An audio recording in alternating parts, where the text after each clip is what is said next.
Open CapCut and drag your videos to the timeline. Then equal the duration of both the videos.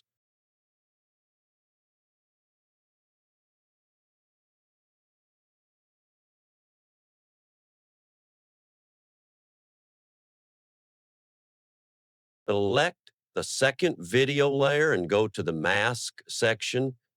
Click on the Add Mask and apply your desired mask.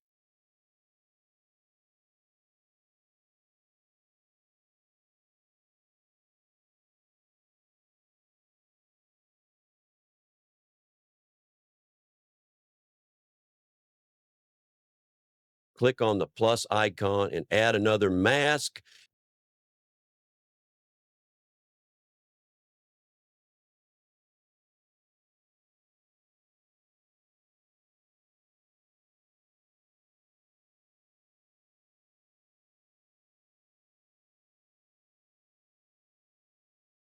And there you have it.